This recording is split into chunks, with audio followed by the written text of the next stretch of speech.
Welcome to Movie Dumpster Season 8, Episode 3. Today we're talking about Lover's Lane from 1999, directed by John Ward. The last slasher cash-in of the 90s. I'm Joe Lascola. And I'm Sean O'Rourke. Welcome to the dumpster.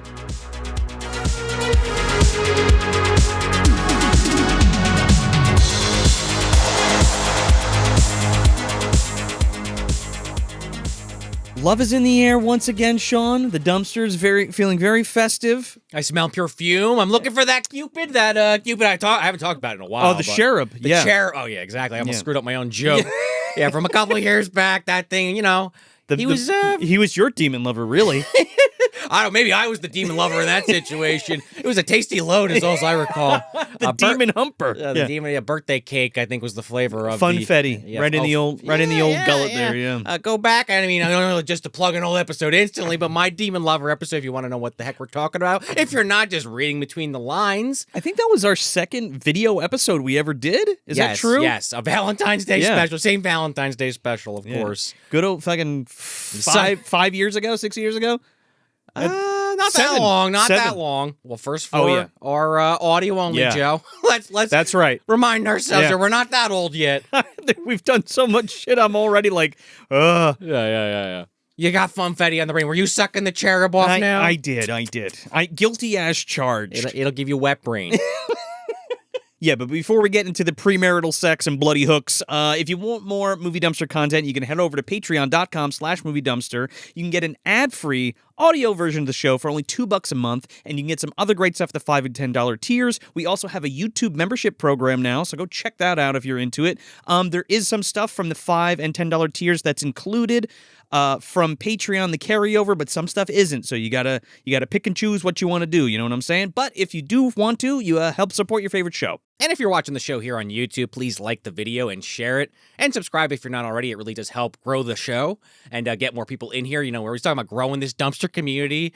If you're also listening on your favorite podcast apps, leave that 5-star review. It does help also. And if you got time, write us a little review. Even a sentence helps. Something. Tell us you love the smell of the dumpster, like that perfume we were just talking about. We really do appreciate it. I say it all the time. I've been saying it for a while. Those reviews help more than anything on your favorite podcast app or YouTube right here. Just hit the like, hit the share. Give it to some people. Give the gift of love, dumpster love, this season, okay? But yeah, you can also head over to moviedumpsterpodcast.com. We have a store there if you fancy picking up some merch for your secret lover, you know, or you're the secret admirer, right? For your secret admirer, I would say. For your Valentine. Yeah.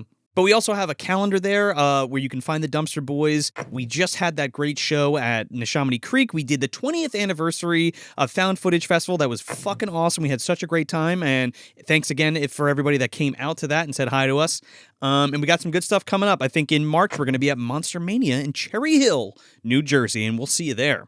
So yes, 1999's Lover's Lane. Now, if you look online, it says 2000. Yeah, I mentioned that when I first got here, because I was like, oh, is this the first of the millennium? You're like, actually not. It's right on the tail end there. Getting this right out of the way, because I'm going to get a bunch of shit. People are going to, this was 2000, this wasn't 1999. It's like, that's when this fucking movie was made. It actually premiered on February 5th, 2000. Okay. So people saw it for the first time in 2000. Maybe that's why Wikipedia is confused, or whoever entered that on Wiki. Yeah. So the film was made in 1999. Got you. Okay. So that's why this is technically the last slasher cash-in of the 90s. I mean, right? That comes up on the show occasionally. We'll have those movies that either they're sitting on a shelf for a while for whatever reason, or it's just, you know, they were out somewhere in some capacity, but maybe they didn't come to tape or to the select theater until later, but they still existed prior to the date that a lot of people know that they were released as. If that word salad made sense, I hope. Well, we've covered that a few times in the show where the movie's made, but it doesn't have distribution. Yeah, well, you know what I mean? Explicitly. I think just because this one popped in my head, but A Gnome Named Norm was made in 1987 and didn't get released till 1990 or 1991, something like that. That's kind of crazy. Something like that. I believe so. Yeah. Either 88,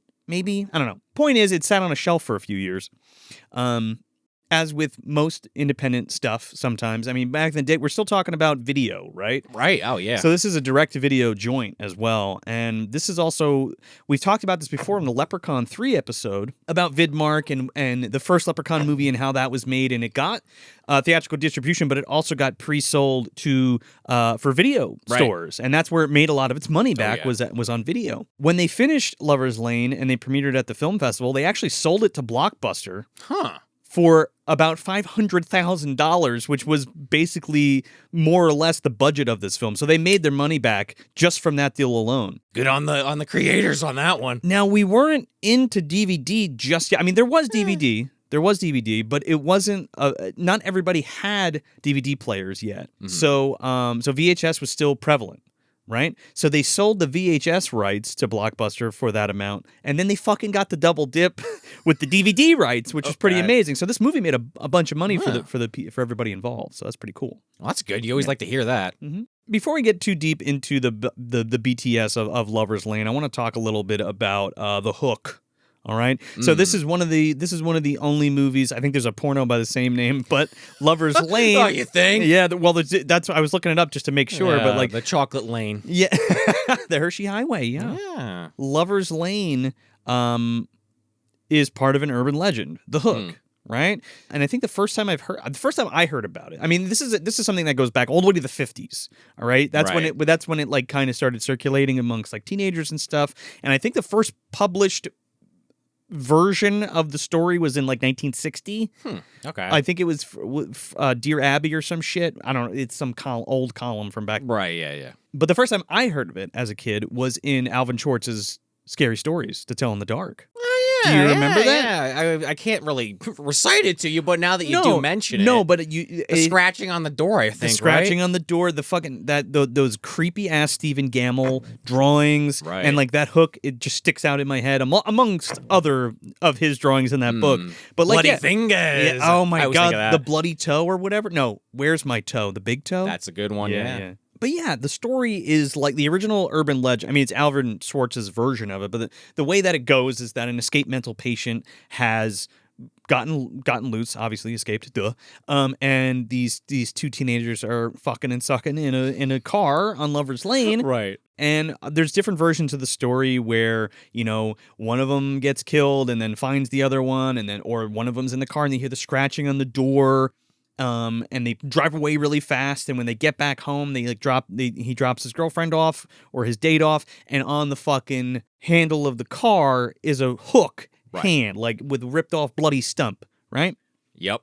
So it goes way back, and it's like a very famous urban legend. It's been done a million fucking times. It's been referenced in so many movies. It's been referenced since TV shows. Since then. I mean, there's so many movies that even, like, pretty much every scene, a romantic scene in a car with teenagers is pretty much pulled from that urban legend. Yeah, I mean, when you get down to brass tacks, you're not wrong. You know, we're talking about stuff like He Knows You're Alone, and there's scenes like that in Final Exam, and Night of the Creeps is another big one that I think of, especially that prologue in the beginning. That's very similar, and told Tom Atkins' arc. The Blob, obviously. But it's the Blob coming up in under, killing that fucking guy. Oh, yeah, actually. No, yeah, for sure. A lot of those remake Texas Chainsaws, Leatherface finds himself in the fucking backseat of a car. Oh, the pop-up? The old pop-up. Yeah. And then even I want to say, was it the Being? I know that was like a kind of drive-in theater situation, but another car kill, there's some scratches and shit. Am I remembering that correctly? Yeah. They're at the drive-in, and that guy leans over and goes, "Fuck you," and then the Being kills him.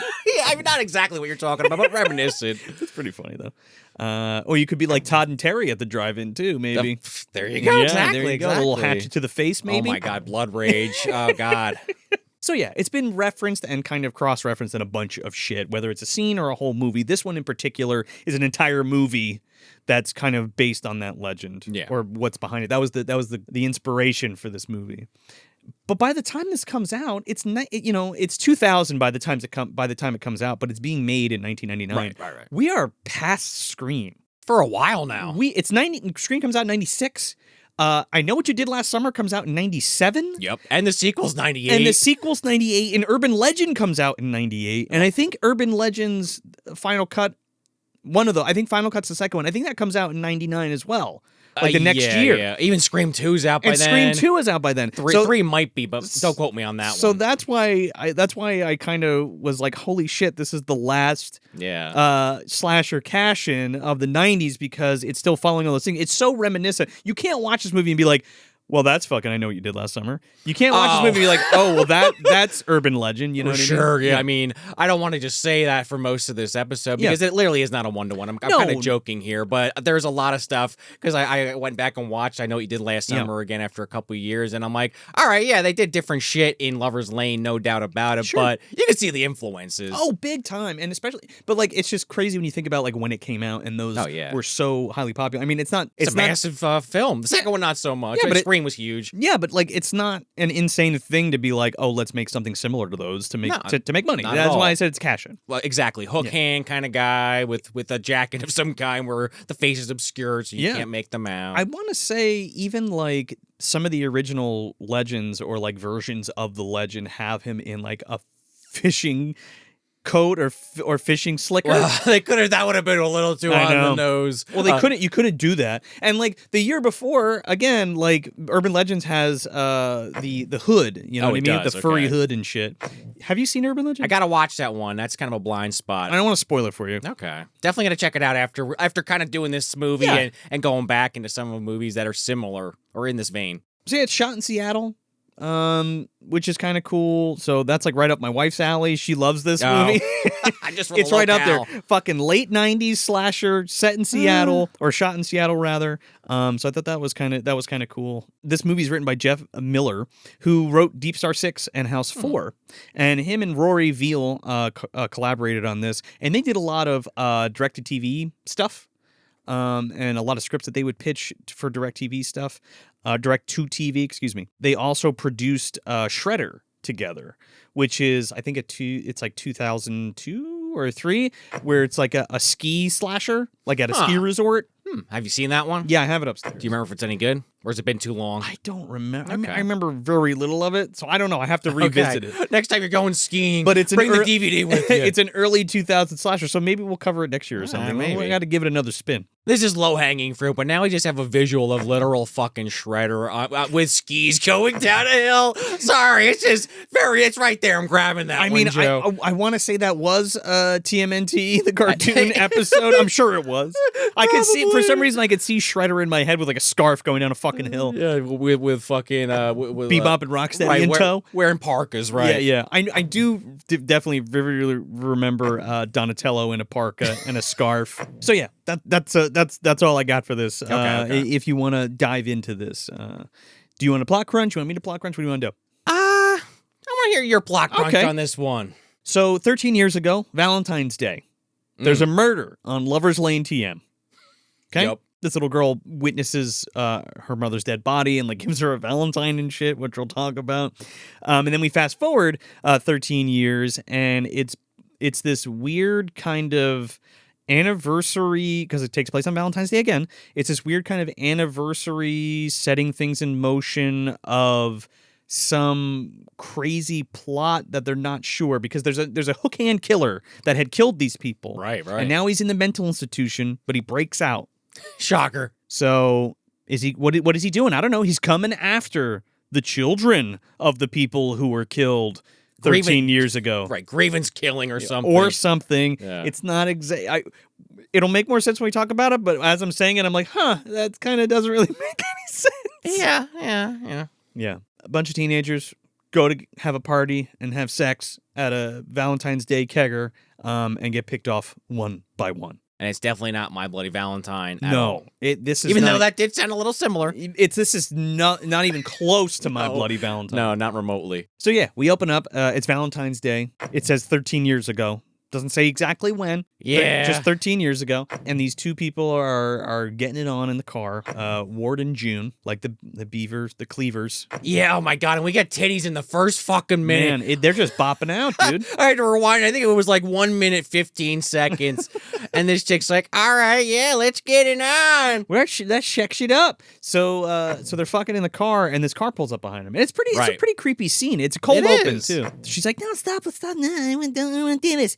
And then they get back to doing it, but then they hear the car door slam, right? Well, she thinks it's the cops. He's like, Yeah. he's so horny. He's like, it's not the cops. Hey, it's not the cops. Just shut up. Yeah. Just keep sucking. Hear banging on the side of the car. What's that? No, it's nothing. It's nothing. No, then it wasn't a hook scraping across the window. Right. But then this hook fucking plunges down to the top and like rips the top of the thing open, comes in and like cuts the dude's face. It's pretty rad. Yeah. And it's funny as hell because they fall out of the car. She's got her titties swinging. He's got his pants around his ankles and he's like running to the next car. And he comes upon it and opens it and a fucking dead body falls out, man. Right, yeah, covered in blood, just totally, just soaked just about. And this woman just screams. Yeah. Kind of a classic cold open. And Fucking then slammed to the Lover's Lane titles. Yep. And then we kind of cut to a little later in the night where now all the police and ambulances and everything have kind of arrived. It's chaos. Yeah.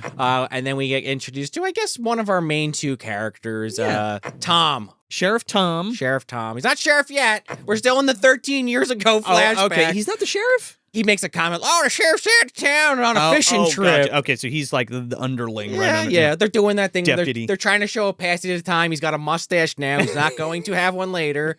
He's even going to have, his hair's no longer going to be brown. Right. It's going to be gray, no mustache. Yeah, which I actually appreciate that, even though it's kind of silly. It's like, all right, they tried.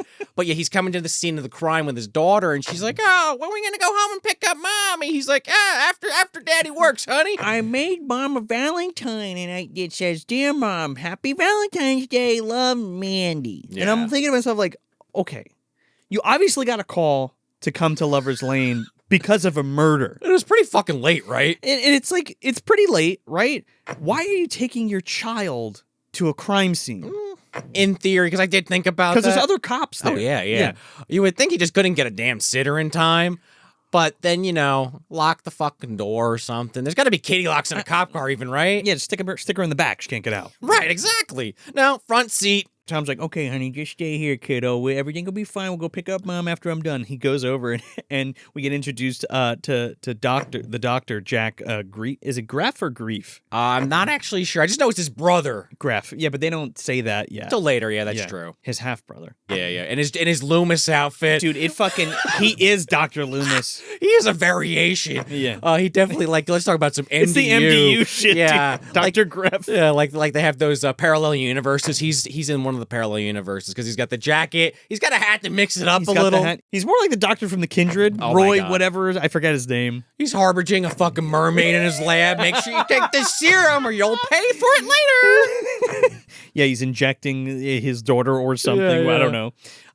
Making fish people, question mark? Or something. Yeah. But this guy, he's like, he stops the sheriff or the not sheriff, the soon-to-be sheriff. He's like, Tom, don't go over there. She was stabbed 6 times. Don't go over there. He's like, I'm just doing my job. What's your big deal? He's taking care of business. He goes over and he pulls the sheet off and his wife's dead. And he's like, oh my God. He's like, I told you not to go over there. Right. But there's this fucked up scene where the deputy or the cop or whatever is like, hey, really did a real number on this bitch, huh? Isn't that crazy? Yeah. And he fucking attacks him. He's like, that's his wife, you stupid fuck. And we get some visual storytelling to some of the characters that we're going to find out that will be some of our leads that are in the background. You see Penny, who is the wife of the guy that was in the car with her. So Tom's wife was there. So they're insinuating that Tom's wife and Penny's husband had an affair and they were fucking at Lover's Lane. I don't know why you'd go to Lover's Lane to have an affair, but okay. Right, you're not in high school anymore. Right. Yeah, that's a good point. But they were both murdered in this car by the hook killer, who is apprehended, by the way. Yeah, this homeless guy that's just hanging out there. Who's just beating off in the woods with his hook hand. And supposedly. Because Jack's like, oh, I've been trying to get him to be better, and I guess it's just not working. Putting his arms around him. Yeah, he's like, oh, I don't know what happened. I guess the therapy's just not working. Yeah, lock him up forever. Because the doc is like a therapist or a psycho, or not a psychoanalyst. Some kind of therapist. Psychiatrist or some shit. Similar to Loomis. Or whatever. No, he is, though. We're joking, but he is kind of. So Mandy gets out of the car. Right. And just walks over to her mom deadpan and just puts the fucking Valentine on her mom's corpse. I was expecting her to start screaming, but that was almost a little bit more bone chilling, honestly. Yeah, no, I agree. So then we flash forward. Yeah. to present day. Mandy's all grown up. She's a teenager now. She's played by Erin Dean, who, did you recognize her? I could not put my finger on it until I looked her up, and I was like, man, she looks familiar. I didn't really recognize anybody. There was a couple people that I was like, huh, they look familiar. But then when I looked up the actor, I was like, nope, they're just a look-alike. They're a dime store this or a dime store. Like, there's a dime store Devin Sauer about to be introduced to. Yeah. Well, actually, he's a pretty big actor. Oh, really? Okay. Yeah, he was on a bunch of... he's been in a ton of stuff. Wow, we'll talk about it in a second. But she's the sister from The Journey of Alan Strange. Do you remember that Nickelodeon show? No. Where the kid's a fucking alien, and they, like, take him into their home? So is she an alien in the show? No. She's a human. Oh, but she's like his him into the friend. home. Yeah. Got you. No, I don't remember that one. I was like, I fucking... I looked that up, and I saw that. I was like, holy shit, I totally forgot that. That was a show. So then we're introduced to some of the kids. You meet Michael Lamson and you meet Bradley, and they're just being fucking 90s jerk-off kids. Oh, yeah. It's kind of funny to me that Bradley's wearing kind of like, he's like that one kid in school that's wearing a fucking suit to class. It's like, it's like kind of like the 80s like dance party suit, but it's like, he's still wearing a suit. It's like, all right. He's like the dude in Clueless, Christian, I think his name is. Yeah. And he's like, he goes past Manny and he's like, oh, ugly bitch. And he's like, hey, baby, what's up, sexy? Or some shit like that. Yeah. And the other guy's just like, hey, Michael's like, yeah, well, that really wasn't necessary. Well, he's not fucking, because you don't know it yet, but like, now these are the kids of the parents who were killed. The people that were murdered. So that you get Mandy and you get Michael, and Michael is the son of the guy Ward who was fucking her mom and got killed. And there's like this weird family tension that they kind of explore throughout the film that's just kind of like always present. Yeah, there's a big dump coming up. Yeah. And we'll get it all out of the way because it's this weird web of familial bullshit. It is, though. Yeah. So we also get introduced to Penny again. She's the principal for the high school. Man, would that suck if your mom or dad was the principal for the high school? I mean, I don't think it would be that bad, but I'd be pretty pissed if my mom just on a regular day is just like, hey, son, let me get a little peck on the cheek. Come here, let me fucking make out with your cheek, man. Dude, she's like on this kid. Oh! She's like, come here, like in the middle of the fucking class. I'm like, or whatever, in the hallway. She's an affectionate mother, but no teenager wants that shit. Yeah, so Michael Lamson is played by Riley Smith, and he's in a bunch of shit. That's the not Devin Sauer. Not Devin Sauer. He was in like True Detective and some other shit. I just skimmed it because I was like, I don't know. Yeah. I don't doubt it. It's just I think of Devin Sauer from Idle Hands instantly when I see this guy. You could just interchange him, right? And it would have been better actor. Yeah, for sure. So then we get introduced to Kathy, Doug, and Janelle. Janelle, of course, is played by Anna Faris. Oh, Anna Faris, yeah. In her first role, and this is a year before Scary Movie, so I think it's funny that she's in like the last of the cash-in slashers and then goes directly to the parody era. I know, how funny is that? Yeah. I'm way overdue for a Scary Movie rewatch, but it just, from my memory alone, her acting chops from this movie to Scary Movie are vastly improved. Her comedic timing. Yeah, oh my god, dude. Obviously, there's not a lot of comedy in this, but we rewatched Scary Movie 1 and 2 like a few weeks ago. Those were the good ones. Man. Especially 2 with Chris Elliott. I was fucking dying. I think 1 is funnier, but the handsome better than stuff, you remember? The first one's better than I remember. Okay, good. But the second one with Chris Elliott, I laughed. I will always let fucking handsome, dude. I'll always laugh at that. When he's fucking finger fucking the turkey, dude, and I lick this, I don't know what that is, but I lick it anyway. And then I stuff the shit out of it. Not to take away from like Anna Faris or any of those other actors in those movies because they're all great. Any of the Wayans brothers. Yeah, Chris Elliott is such an underrated comedian. No, anyway, there's your Scary Movie side. Hey, what's on? He's fucking the... I mean, she's totally fine for her debut role. It's kind of funny that her character is also new to the school. That's kind of interesting. And even like Mandy's like, you're new to school. Oh yeah, I'm so and so. Good job on making a cheer squad. She's like, oh okay, yeah. By the way, who's Michael? Like she's kind of into him. She's also in this cheer uniform all the time. Oh yeah, that's the only outfit. That's for the her. only outfit she no gets. Wardrobe change. No for wardrobe Anna. change. You're new. You get one fucking outfit. Actually, I don't care how much it smells. I don't think any of the kids have a wardrobe change if I'm not mistaken. Except for Chloe. I'm going to have to imagine the budget was very small on this film. I think Chloe and Michael get wardrobe changes, and Penny does, and Tom does. It's only a couple characters, yeah. Mom gets a wig change a couple times. Oh my god, we'll fucking talk about that horrendous wig. Both of them. Chloe, we get introduced to Chloe here too, and she's dating Michael. Oh god, her introduction is like out of Mean Girls, like the walk down the fucking hallway with this like not Offspring riff. I'm like, they paid for the riff, but not the whole song. When we get introduced to It's like the friend group. Yeah, but we get introduced to Mandy. She's got like the braids and the fucking butterfly clips. I mean, it is 90s to the max. Yeah, oh yeah, that was so... I remember those times. Oh yeah, man. 25 years ago. Yeah, that's crazy to think about. Wow. Fuck me, dude. We didn't even graduate yet. Nah, No. middle school still for us. Yeah. Hard cut to Winston State Hospital, dude. Right across the street from Puget Sound. So this works out because we're in Seattle. Don't forget. That's a good point, yeah. The fucking stepfather's right in the Puget Sound. He's banging away on those fucking birdhouses, man. He's hanging out with Kirsten, making those bird... Remember Nightmare on Elm Street 3? He's there with her. Yeah. It's, in the MDU, honestly, like Puget Sounds and all these other mental institutes, even the one from Hellraiser 2, they all kind of blend. There's that long hallway that never ends. They're right next to each other. And like Arkham is over there as well, you know? Well, that's the one you don't want to be in. That's when you get stuck with the fucking Joker.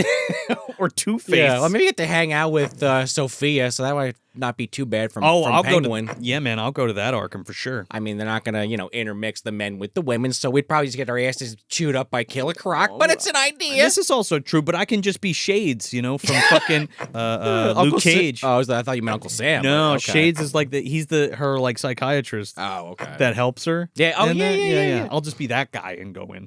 Sounds good. Yeah. I think Danny McBride watched this fucking movie to get some notes for that goddamn Halloween Kills trilogy. Man, I got peanut butter on my penis. I think so. Oh boy, I know that's. That was an original Danny line, but there's some other things. A Danny McBride line. There's some other things that happen in this film. I'm like, I think Danny McBride was fucking taking notes. So we go in there, and Dr. Kreff or Creef or whatever the fuck his name Queef? is. Dr. Queef? Dr. Queef. He's got like a Hugo Strange talking about Batman, actually. He is, dude, especially when he's wearing the coat and everything. Well, he's got this guy kind of Michael Myers up. Brother, this is Arkham Asylum. Like when chained to the fucking ground like Bane. Like, we don't want this guy to move. No, dude. He's in this chair, and he's like, okay, Ray, you did kill those children 13 years ago, remember? All you have to do is admit it, and we'll let you out of here. He still hasn't admitted it. They're still until you admit it. They fucking locked this guy up because he did have a hook hand, and he was beaten off in the woods when these people were killed. So, 2 + 2 = 4, you know what I'm saying? Evidence enough. Yeah. But he's got this little plastic fucking hand on, because the fake? I'm not trying to laugh at it, but it looked kind of stupid. Dude, it's funny as hell. It's like wobbling around, and he's trying to get out of the chair. They couldn't give him a wooden one like Chubbs. They're afraid he's going to break it on his head or slit his throat or something. That costs too much money, dude. That's like made out of oak and shit. Give him a little rubber one. So then we go to swimming practice, but it's not really swimming practice because they're there at swimming practice, but Michael's not swimming even though he's a swimmer. And they're like, why aren't you practicing? He's like, I don't feel like it. Well, he's like, my competition's later, so I don't have to practice. Yeah. They're just like, all right. Okay, saving it up, I guess. Eating your Fritos, building your muscles. Actually, in the script right here, it says I'm going to be pushed in a pool, so I need to not be in one already. So I just need to be... I need to not be wet before I get wet. But like earlier, they were like having a kind of like a little hangout session before school starts, and his girlfriend Chloe, like we were kind of talking about, comes in and kisses him, and it's like this. They all hate her for some reason. Well, she's like the slut. Or character. The character is like the school bitch or whatever. Yeah, and she's got no bones about it, dude, and she flaunts it. Oh yeah, big time. Yeah. But like he's kind of like, I gotta break up with this bitch. How do I break up with her? And the other Bradley guy's like, I don't know, man. How about I just do it for you and not tell you? Right, because he keeps like kind of smirking every time she walks in the room, and she's like, hello, Bradley. Give him the bedroom eyes. And it's like, okay, so when she's outside, like kind of ranting and raving, like pissed, like she can't find him. She finds Bradley. She's like, where's Michael? He's like, oh, yeah, sorry to hear the news. She's like, what? He's like, yeah, you're getting dumped. She's like, what? Yeah. She fucking freak, dude. The smirk comes back out. Bradley's fucking loving it. You don't do that to chicks like this. Oh no, or anybody like this, because she's a fucking maniac. Yeah. She goes into the swim area where the pool is, and she fucking full out runs at this guy and goes with him into the pool and is choking him to death under the water. Oh my god, I kept thinking of Homer Simpson with Bart. Just like seriously trying to strangle this guy. They had like 2 or 3 people to jump in to separate him. Like 3 people jump in. It's ridiculous. It's great. It is. And then we cut to like the fucking principal's office. And I'm looking for Uncle Buck and that little kid. Yeah. They're watching. They're looking back. He's sitting in there. He's like, oh, you're going to go in? Okay. You just wait here. I'm going to go in there. Yeah, but he turns to them. I can't do anything for you guys. Ironically, that's not the last time Uncle Buck's going to come up during this conversation because I actually worked one in. Oh, God. Okay. But they're still so... Perfect. They're soaked, of course, and she kind of turns to him like, oh, "You're never gonna live this down. You're never gonna get away with this. I'm gonna fucking kill you." Yeah. And he's just like, "All right, crazy." Okay. We already know that Michael is Penny's kid, and we know that Mandy is Tom's kid. But then the fucking Doc walks through the door. Right, with his fucking... with his Doberman pinscher. Like, okay, what is he doing with that? That's not a service dog. I don't know. It's like kind of a cool-looking dog, but then it's just constantly growling at people. It's a fucking devil dog, man. The Hound of Hell. From The Omen? Oh, my God, yeah. So it just might be, Joe. I think it might be. So we find out that he's Chloe's dad, and you're like, oh. Yeah. What the fuck? So he goes into the room with Tom and Penny, and then we find out. He's like, I don't think we need to get the law involved. Yeah, and then in the same breath, he talks about how he's Tom's half brother. Right. Yeah. And I'm like, what the fuck is going on here? Dude, whoever wrote this movie is like, we got to get all this shit in here here. Some lore drops. So Mandy, we got to make it sound somewhat natural. So Mandy and Chloe are cousins. Which they never actually mention once, by the way. So Chloe and Mandy are cousins. Jack is her uncle, Dr. Kreff, whatever the fuck his name is. And then Chloe is dating Michael, who's the son of the chick whose husband cheated on her with Mandy's father's wife. Right. It's a clusterfuck. It's a fucking spider web that's been ripped off a wall and wrinkled into a ball. And now you're trying to pull it apart. I'm like, how did this fucking go? Wait, what? You might figure it out, but good luck. So he leaves, and they end up suspending Michael, and I think Mandy doesn't get suspended. They both get suspended, Chloe does. Right, yeah. Not Penny's Mandy. like, sorry, son, but I gotta suspend you. That means you can just hang out at home and play video games and eat Fritos or whatever. No, she's like, no TV, no phone, no radio. Okay. Yeah, but you're right, he grabs the Fritos instantly. Yeah. He's like, shit, man, there's a party tonight. Let's fucking do it, dude. Kegger. He calls his buddy. Yeah. He's like, oh, yeah, what's the details? Oh, shit, Monzo, I gotta fucking bounce. He's rushing to get off that phone. I gotta bounce, he says. Meet me there at 9 o'clock at the gas station. At the gas station of all places. We and then we cut to fucking I think it's Metzen, Puget Sound. We cut back to there. Oh, yeah, the mental hospital. Yeah. And dude, the doc is just chilling there, and he's got the fucking hook on his desk, like under a glass like bell a jar. Trophy. Yeah. All of a sudden, the alarms start going off, and he's like, "Oh shit!" Him and the one fucking orderly that work in this hospital, and the only patient that could possibly, I guess, break out. He gingerly, he kind of runs, but he's gingerly at the same time running, like putting his jacket on. But then he gets like down this hallway and finally decides to speed it up a little, and is like, "Go, go, go!" To this like orderly. Terry O'Quinn just like tips his hat and walks out the front door with his fucking pubic hair and beard. Yeah, he leaves. They're too busy with this other asshole that was chained to the ground like Kane or the Undertaker. Doctor? Yeah, right? Yeah, like again, Bane or something. He's like fucking Sloth in the Goonies basement, the Fratelli's basement. Or like I think of you ever see Kung Fu Panda? Yeah. When the fucking tiger's like tied to that fucking ridiculous thing in the beginning of the he escapes, of course. Yeah. Anyway, it's just kind of crazy because then they get down there and of course the orderly's dead. This guy's escaped. Again, it couldn't possibly be anybody else. And they look over on the wall and it says, "The bat must die," painted in blood. Oh my God. No, it says prison food sucks. That was his big gripe, I guess, was the food. And it's in the guy's blood, like Stan Uris style, of course. But then there's like... well, the newspaper There's clippings. a newspaper clipping of Chloe becoming prom queen or some shit, and it's just that. Well, and that triggered him. And there's a blood smear over it, right? Yeah, I guess it did trigger him, right? That's the implication. That's what they want you to think. That's for sure. But let's not move on past this real quick, because I just said the semantics of this is just fucking insane to me. I'm kind of joking that it's, the one prisoner, he's running, he knows it had to be that guy who escaped, but it's like, there's no locked door. There's no guard with a fucking rifle. There's no like gate with barbed wire. There's no other security. This guy just leaves. Not only does he leave, he goes into the doc's office first, and you see like the smashed spell jar and the fucking hook is gone.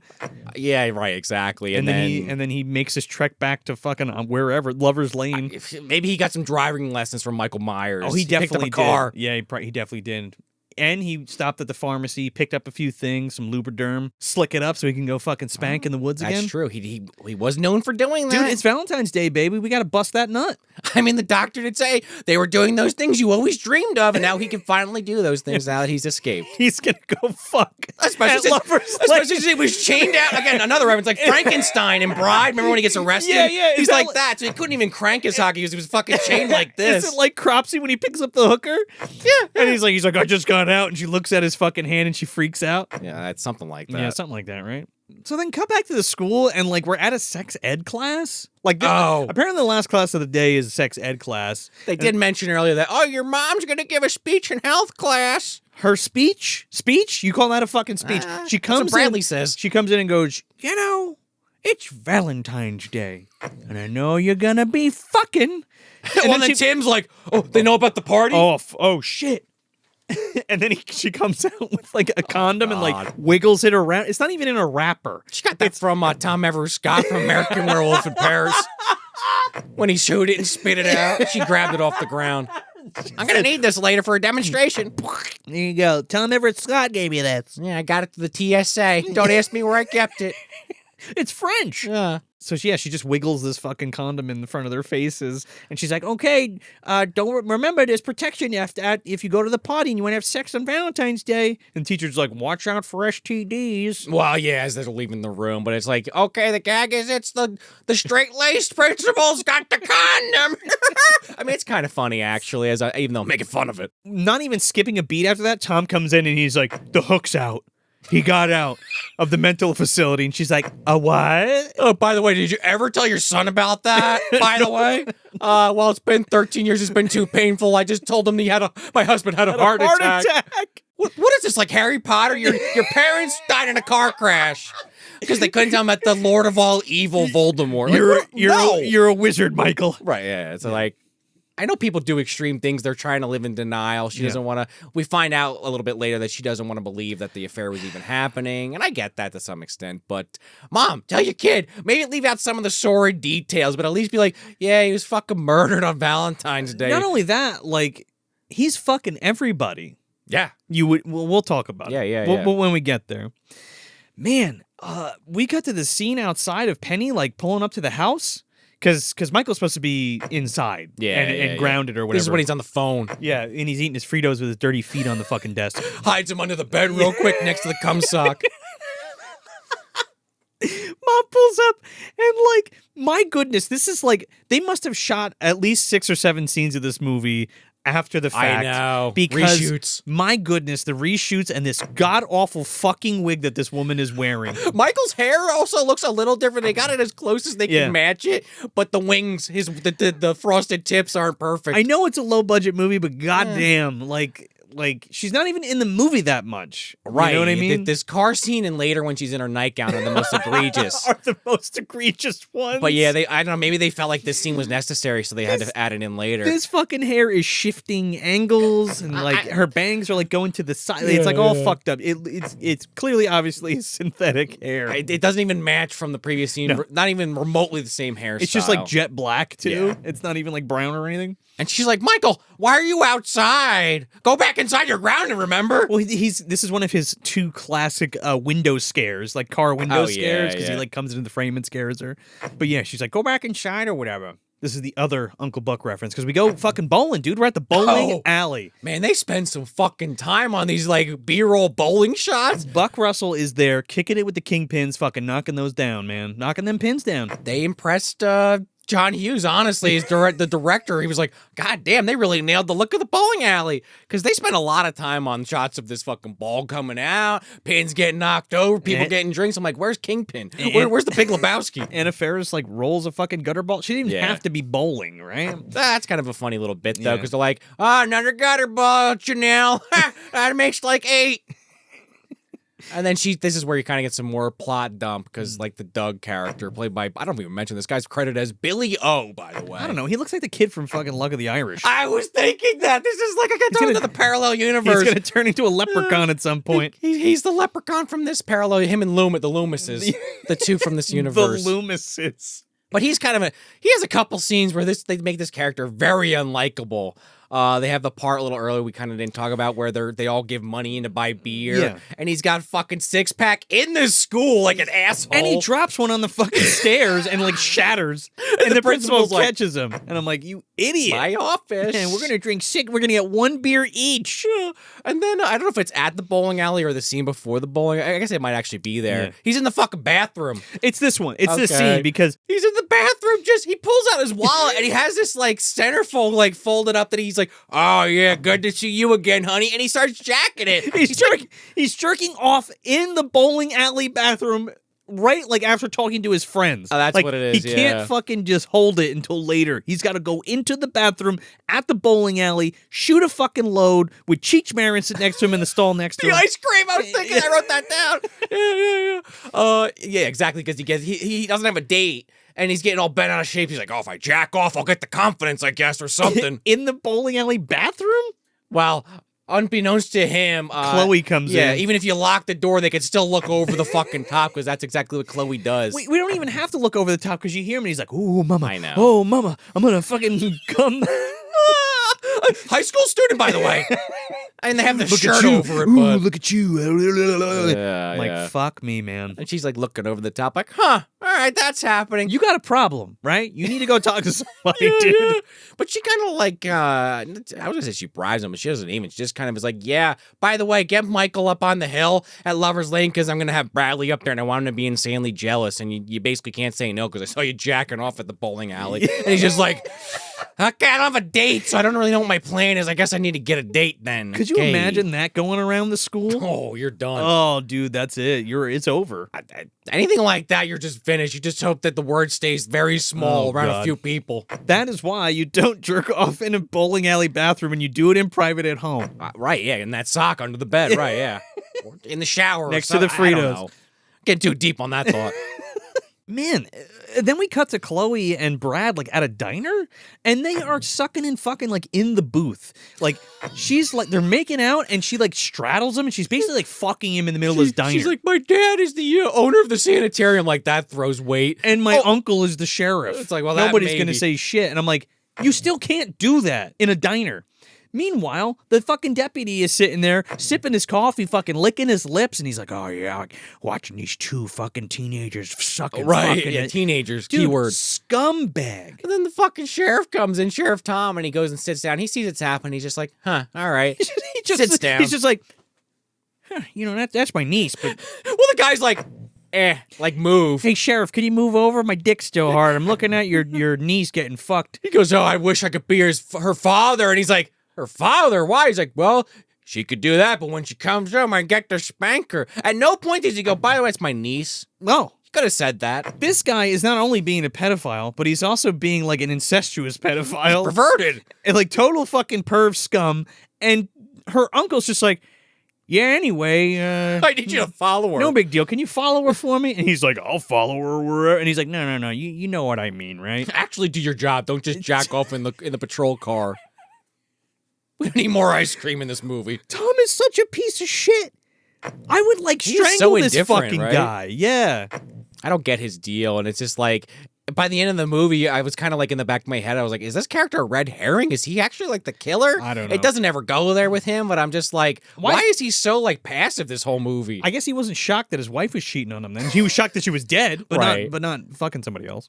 Anyway, bye. Go ahead. Just keep eye fucking my niece. I'll see you later. Which he does. So yeah, like you were saying before, like Doug like asks Mandy to be his date. Yeah, they have a couple interactions. To go to Lover's Lane. And it's like, well, you don't really need a date. He also, like, does it in the most awkward way possible. He's like, well, you're looking pretty good. Your jacket matches your skin color. And she, like, is like, it's green. It's green. And then he's like, I just really desperately need a date. Don't tell anybody, but I have a bet. I made a bet. And it's like, you didn't make a bet either, my man. He's just making shit up. Because she's supposed to be the dorky weird. Oh, yeah. The lesbo librarian or whatever. Someone says that, yeah. But it's like similar to like... it's a stereotype. Yeah, but it's similar to Renee Zellweger in... Texas Chainsaw 4? Yeah, Texas Chain 4. Or like any other... She's all that. Mouse. Any other fucking movie where there's a beautiful chick wearing glasses. Oh, she's a nerd and she's a lesbian. Yeah, right, exactly. Yeah. But he's like, hey, I'll tell you what, we can help each other out. You could be my date, I'll be yours, and maybe you'll gain some popularity. I'm like, bro, you are like the last rung on the fucking ladder. Oh, yeah. You are hanging on by a thread. You are the comic relief. You're the nerdy fuck. And you're not even really funny. Who is only cool to the other kids because you can get beer. You know what I mean? Right, which then you dropped at the school like an asshole. And you have the car, right? He picks everybody up. You have you can get the beer and you have the car. That's why you're part of the group. He's also like the character that knows the lore about the Hook killer and actually starts to explain like, yeah, this guy broke out and it's probably based on this legend and he killed people. He's like, Hook broke out. Yeah. And then it's like, but then he like ruins it with this stupid like one-liner at the end. It's like, yeah, he's going to meet us at the kegger. He left us a note. I know what you did last summer. Right. Well, yeah, exactly. I'm going to meet you at the kegger. I know what you did at the last kegger. Yeah. And they're all like, cried wolf, boy, cried wolf. Oh, no, I was being serious till that last line. But now they don't believe him. But he only had a 6-pack. And they're like, we're going to this party, this kegger. Spoilers, we never get to this party. We never get there, yeah. They keep talking about it. They keep talking about it. I'm like, you're full of shit. They stop at a bowling alley for an hour. Oh, God. Okay, this is when we go back to Michael's house and his mom, Penny comes in to talk to him. And my God. Oh, this is the really bad wig. This is so fucking bad, dude, because it's a wig, but it's like 6 feet long. It's like they took a brush to it. Oh, my God. It looks fucking terrible. Does not fit her head at all. No. So she's like, oh, sorry I had to suspend you, but, don't go out or anything. All right. Love you. Good night. And then takes the blanket off. Immediately takes the blanket off. He's all dressed. He got fucking his shoes on. Climbs out the fucking window. And Mom comes back and she goes, oh, shit. Well, because he's like, oh, is there anything weird with Dad? I keep hearing like rumors. What is there? Is there something you're not telling me? I can handle it, please, Mom. And she's like about to say it, but gets like cold feet. And it's like, your father always said he loved you and he would be so proud of you. And he's like, he's really happy to hear that, but that's not the actual info. Yes, your father's deep dark secret is that he was very proud of you. Good night, son. Well, again, she has that denial where she doesn't want to admit it even happened. And then like you said, she comes back and you think like, in a moment of like, oh, maybe I'll tell him, but then sees him not in bed and is like, oh, fuck. Yeah. He's gone. Yeah. And she knows that guy's out there. Yes, because the Hook killer or whatever, who's, got the blame for killing her husband all those years ago. So we go to the gas station where the kids pull up. And at first it's Brad and Chloe. And they pull up and you see inside the gas station, you see Ray, quote unquote, the guy who just escaped the sanatorium. Oh, yeah. And he fucking just kills this fucking dude who's in there. The worker. The worker that's in there. Well, Chloe goes in there. She's like, I just got to grab something. Hey, pull around the back. Yeah. And then they just don't explain that at all. She walks past the guy being murdered, like just not even really looking, going, all right, hey, how's it going? And then just like, you're like, okay, well, she disappears into the thing. I want to say it's intentional because I feel like a thing this movie tries to do, unless there's just scenes missing or someone fucked up in editing. And they never fixed it. But there are just a lot of things I feel like they set up. I don't want to keep using the word red herring because it's not really the right term. But stuff where it's like, oh, what happened to that person? Are they dead?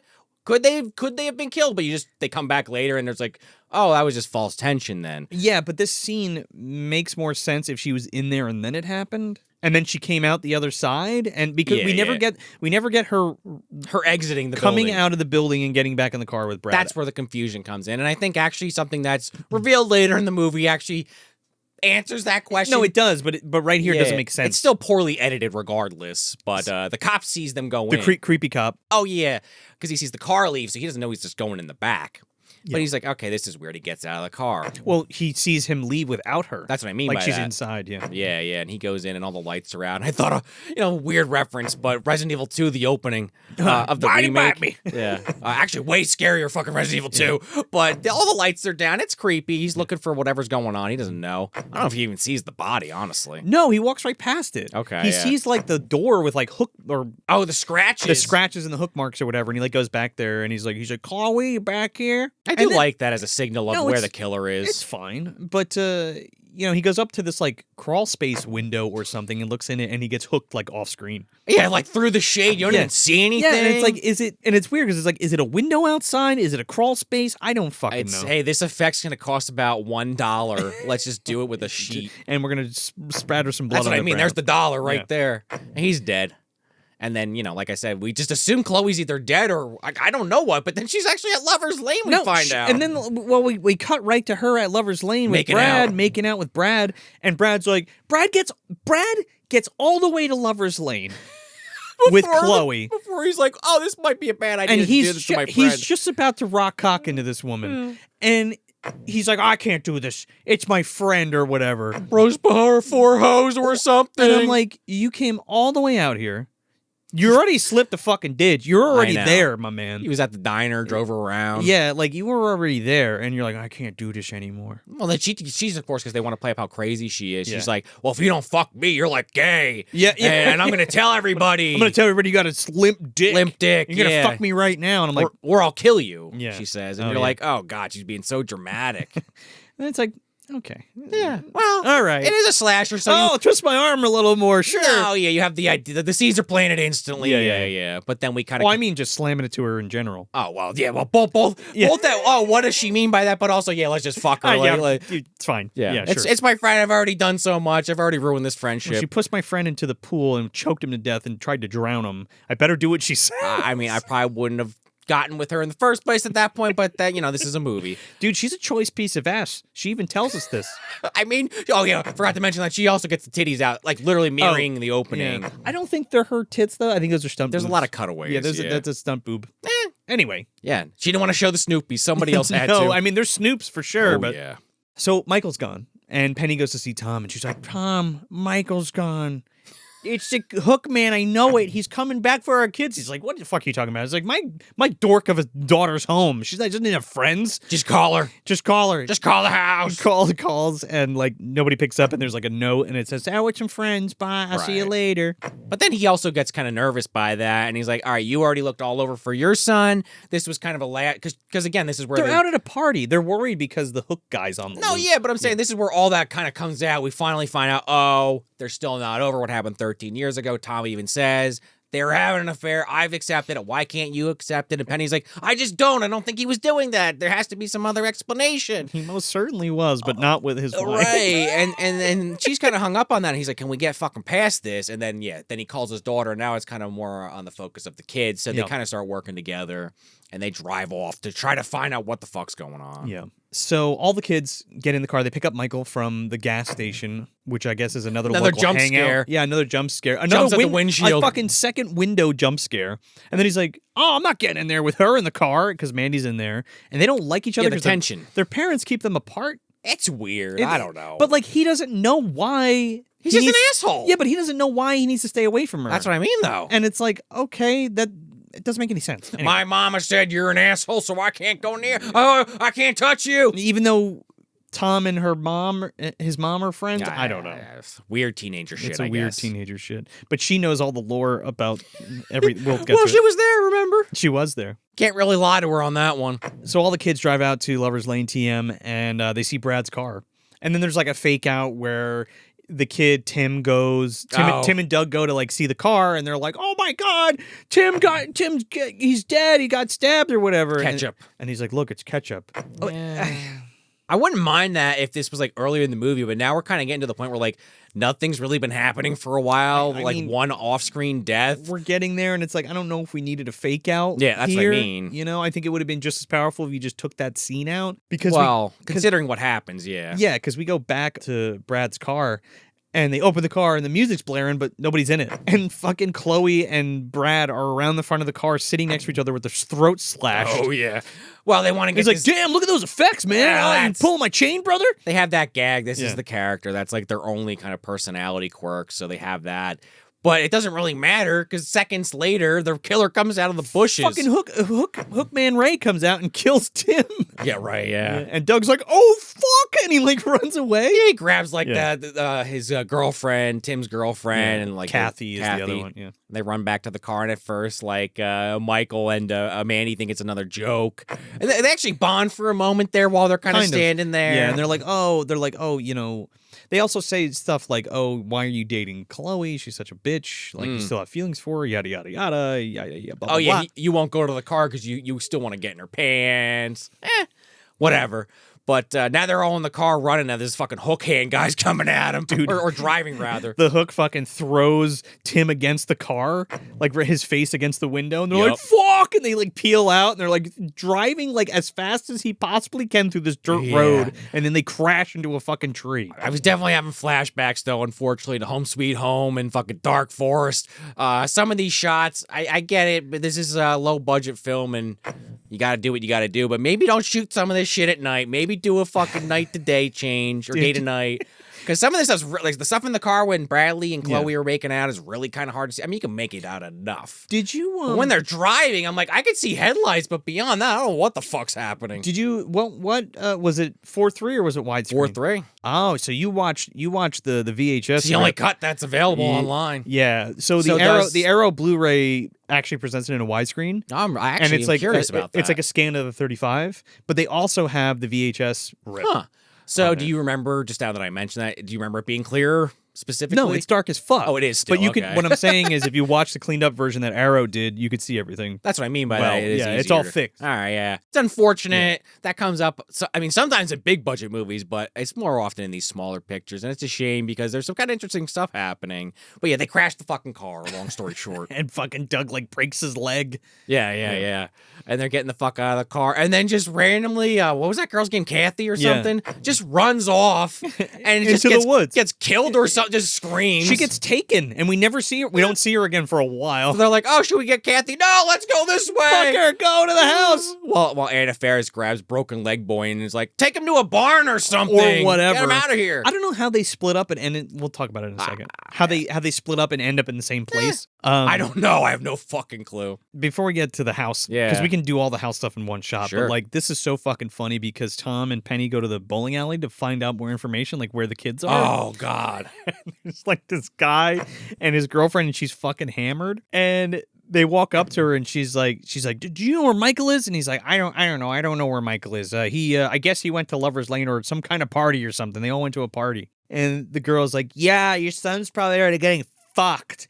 And Penny knocks this fucking chick out. Like, this principal just punched the student. Like, she's not gonna have a fucking job tomorrow. I literally wrote that down. Yeah. Getting fired, probably a lawsuit. Getting fired. Not worth it. I mean, funny fucking scene. She hits this child. She punches this child in the face. Yeah, we don't really know the age because I couldn't remember if that guy was actually a student and is somehow getting snuck a couple beers at the bowling alley or what. Well, they're in high school. Yeah, okay. Well, then, I don't know how that woman got those beers to begin. I guess they don't really check IT at the bowling alley. That's why they all hang out there. I don't think they, right? Because they just let them do whatever they want. But then they're depending on Doug to get the Bud Light. I don't know.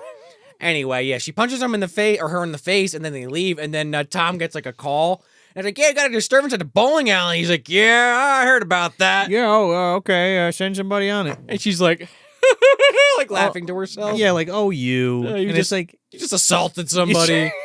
No big. Don't worry about it, Penny. I'm the sheriff. She's not going to say anything. I'm very sensitive about sex jokes about my son. Only I get to have sex with my son. Oh, God. Was this blood rage? Hey, man, she was fucking licking his face like an hour ago. Oh, that's true. So Michael and Mandy are in the house. Now, it's this abandoned farmhouse. Nobody's in it. And you're like, well, where the fuck is the people that live here? Yeah. So they're going around the house. He ends up finding a shotgun, but there's only 2 rounds in it. So they're walking through all quiet and shit.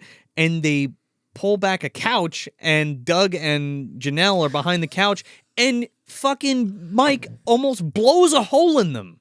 Right, and then Mandy pushes the gun, and he shoots a hole in the ceiling, and I'm like, you almost fucking just brained your friends. Also, one shot gone, wasted. Yep, so that's one. You kind of need to, like, blow this guy's brains out. Let's, like, not waste bullets. Also, you can't just pull the trigger at anything that moves. You have to make sure that it's the guy. Yeah. So then Anna Faris is like, "Yeah, Doug, his leg's broken. He's bleeding all over the place from the car accident." He's all fucked up, man. They sprawl him out on the table in the kitchen. Yeah, they make a splint out of 2 plungers. I kind of love that, actually.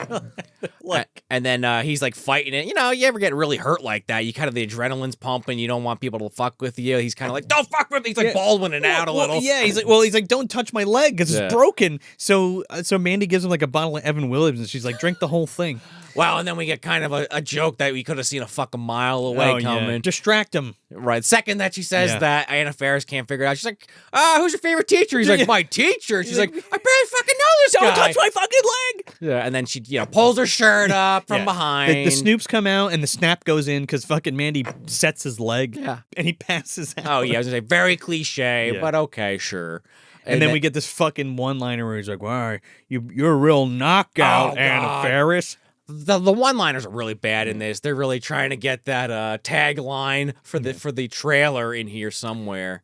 Again, Scream had a few. I know you did last summer, had a couple. Oh yeah, well the "What are you waiting for" line. Yeah. But like this was like deliberate. That's what I mean. They're trying to get their line. Huh? Wink. There's one that's way worse later. Yeah. This is where Mandy kind of confronts Michael about his dad, and he's like, "What are you talking about? My dad died of a heart attack." She's like, "You really don't know? I was there. I was 4 years old when I saw my dead mom and your dead dad at Lover's Lane because they were cheating on our parents. Right. Getting put in the body bags. Respectively. Yeah. He's like, no, that's not true. He's like, my dad's a good guy. He's like, fuck you. Yeah. Fuck you for doing this. And they're all like yelling at him, why are you fucking doing this? And he's like, oh, you said your dad's a good guy? And he's like, yeah, he was a good guy. And he's like, you remember that from when you were 4? Because he's like, wait, how do you know? You were 4 years old. Yeah, throws it back in his face. Yeah. He's like, whatever.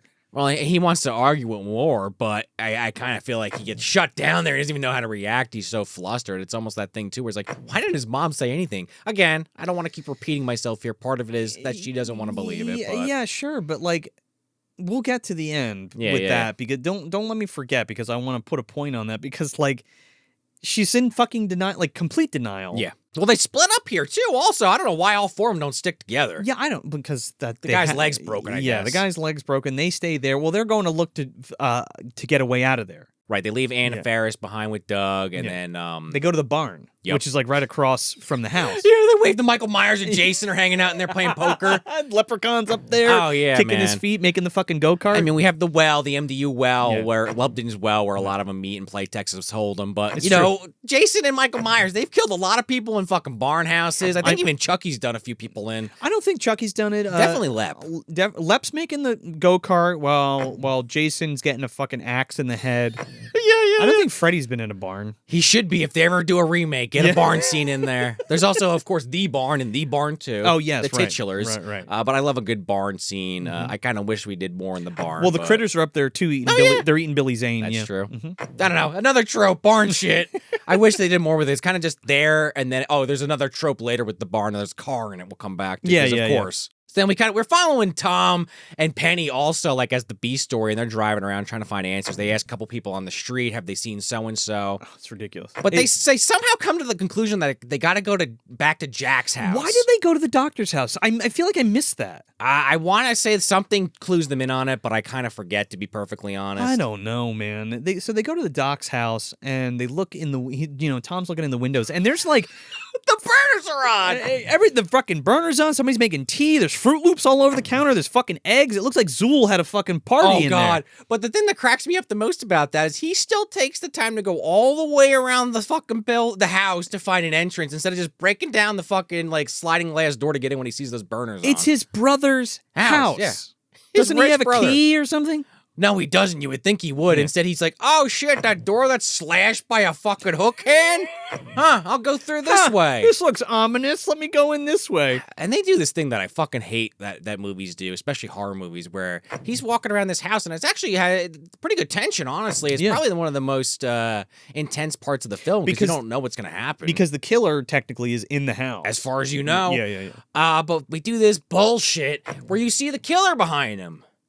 And then he, like, walks past him and he disappears. It's like, was that a ghost? What the fuck was that? Is he actually in the house? I don't know. And well, that's what you keep you guessing. I know. Yeah. I just think, spoilers, he's not in the fucking house. It's just a fake out. But he does find that fucking note where the prison food sucks. Yeah. And he finds something in the refrigerator. I'm in hell. That's what it says. Right, exactly. Help me, I'm in hell. Exactly. Well, the dog's in fucking hell because he opens his fridge and finds the dog's head like a birthday cake on a plate. We're going to have to come back to this, man, because I'm like, why is the fucking dog's head in the fridge. Well, when you find out what is actually happening, it makes zero sense. It makes extra zero sense because I'm like, wait, what? It's there for shock value. We also even see some stuff moving around, but it's like kind of like framed in a way we really can't see what's happening. And it's like a cat walking around in the house. Look, there's absolutely somebody in the house because they like.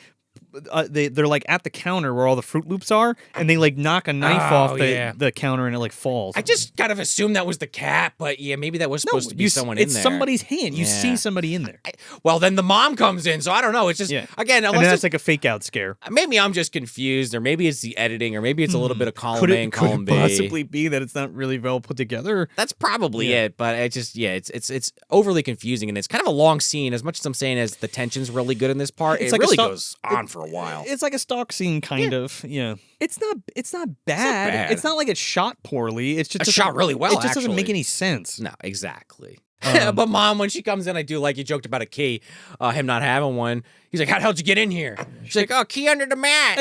I should be the sheriff. He's like, "Yeah, okay." It's like, Tom, you didn't know that your brother keeps the fucking key under the mat? What are you talking about? He doesn't know a lot about his brother, apparently. Oh, as he continues to search this house. We'll come back to that. We'll come back to that. And we got to go back to the other characters for a little while. Anna Faris, see what the fuck she's up to in this house. Mike and Mandy are fucking around in the barn, and like a pig comes out and like scares him, and then he shoots the fucking. He doesn't shoot the pig, but he shoots the last shell in the shotgun. So that's out. It's over. Right. Yeah. No more gun. You have no more gun. But this is where they find that car, and they have kind of an awkward moment where they're scared because it's dark as fuck in there, and they don't know how to turn the lights on. And it's like, you go left, you go right, and they just like instantly bump into each other. And Michael's like, it was before the pig, but he's like, oh, well, I'm the man, so I have the gun. And she's like, well, I'm a girl, I don't know how to use a gun. And he's like, okay, well, I guess I'll just waste the final shot on this pig.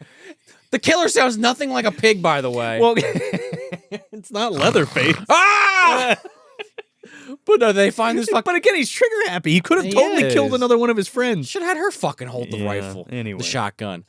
But they find this car, this like Interceptor or whatever. Yeah, and they're going to try to hotwire it.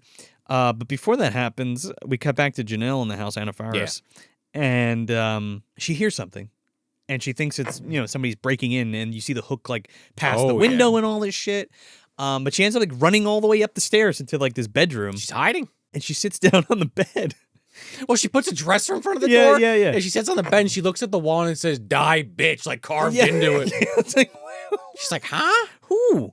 And this bitch. This fucking claw comes up from under the bed and just it's off screen, of course, but grabs at her vagina area. She gets fucking fish hooked right in the giner. I gotta say though, if fucking Sleepaway Camp can show a little bit more, why couldn't we show a little more in this one, 20 years removed? Oh, Judy with the fucking curling iron? I mean, they don't show it, but they at least get you a little bit more of that insertion. You get the sizzle. Right, yeah. Well, man, that's such a good kill. I mean, you get the fucking gushy gooshy. You get the as the blood's shooting out of her stomach area. She gets it fucking... She does. She gets it rough.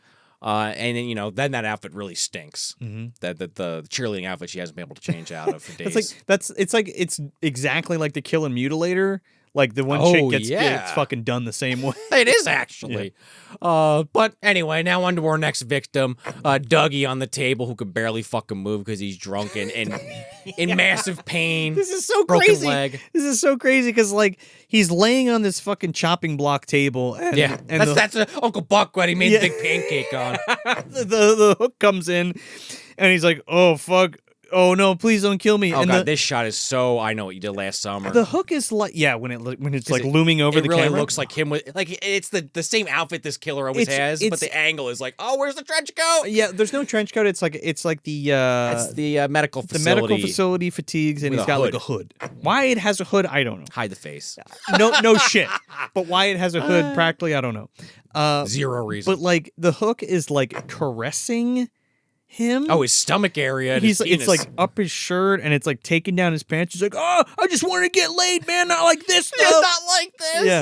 And then there's like, for some reason, they're like, "Fuck the hook." Start stabbing him in the leg with a fucking butcher knife. Dude, this fucking goes full Michael Myers through his leg and out the back of the fucking table. I was thinking that. Oh man, that's pretty good. And I guess he just dies of blood loss because they get stabbed in both legs, and then that's the end of Doug. I think they end up slitting his throat too, but you don't see that. Well, Doug's out of the movie either way. And so then we cut back to the fucking barn. Okay, now they're gonna hotwire this car. The straight A student, he took auto shop, so he knows how to do this.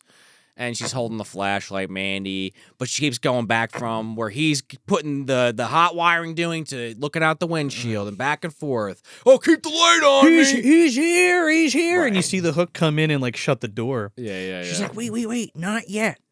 Okay, go! And they like floor it and turn the lights on at the very last second. Oh, I guess they're trying to run him over, right? Yeah, but then we finally see Kathy again because she's like tied up looking at the fucking car, and they barrel through her and out the barn door. It's pretty cool. This killer's got fucking Trafalgar Law's powers from One Piece. He's got room. He just did one of these and teleported. I don't know what the fuck happened. Well, it was all dark, so I guess they closed the door and he like put Kathy in front of the car and then like just got out of the way. It's pretty cool though when they end up going out of the barn and fucking crash through her and through the barn. It's pretty cool. But then like they're driving away. Instead of just driving away, they're like, "Fuck, we gotta get Doug and Janelle." Which, okay, I'm glad that you're that loyal to your friends, but also like get help and come back, or pull up right to the fucking door. Not like all the way over there. Now you gotta walk like 40 feet. Now you're gonna carry this guy with a broken leg, fucking all the way down this big hill. Right. And of course they go in there. They find Doug instantly. And he's like, Janelle's probably dead. She's like, I have to check. Runs up the stairs. Oh, Janelle's dead. Yep, she's certainly dead. What? Mike, come here. See, she's dead. Okay, let's go back downstairs. Oh, my God. This woman that plays Mandy is actually pretty good, I think, for most of the movie. But then when she finally is like, it's her and Michael are the only two left. Michael! It's like fucking Jamie Lee Curtis. Michael! It's like every 2 minutes. I mean, what else are you really supposed to say when it gets on the ears? No, sure. They come downstairs and they right at the front door, and like this is gotta be something from like I Know You Did Last Summer, because the hook comes. In that. I just rewatched it. No. At the very end of the movie, when he comes through the glass door. Oh, through the shower scene. Yeah, through the shower door. He comes right through the front door. That's not a full glass. Yeah, that was awkward. And if you look at this cut, I tried to watch it. He smashes the glass, and all of a sudden he's on the other side of the door because there's a bottom half. Right, two different doors. Like different. It's two different cuts. But yeah, he comes in through that door. Yeah. And that's pretty crazy. And then he gets the bat from Signs or something, and he hits him in the face. Line drive, bitch. That was the line drive, bitch. Knocks this fucking guy back through the door. Window. Yeah. It's pretty good. Yeah, and then they run the fuck off. But they run into the kitchen, and they find the owners, like, dead in a closet. They didn't look earlier? You see Ma and Pa Kettle with their fucking throat slit from earlier, I guess. I don't know. Maybe I saw Night of the Living Dead too many times, but, check every room when you go in there. Seriously. So Hook is trying to get into the kitchen, and he's, like, whacking the fucking door and putting holes in it and shit. And this guy, Mike, like, pulls the stove out and, like, rips the gas pipe from the wall. He saw Mosquito. He knew what to do. And, like, Mandy gives him the matches, and I'm like, you're gonna like this fucking thing, and you're gonna explode. Like, you're going to die. He fucking learned from Loomis. He fucking Kevin McAllister's this like match rig. And to the like bottom of the door. To the bottom of the door some duct tape. with some duct tape, and then like puts the chair underneath it. In theory, actually not a bad idea. I don't know in execution if that would actually work. No, and and you're banking on a lot of things to happen. You're banking on the fact that this match doesn't break. You're banking on the fact that the killer's going to close the door behind them.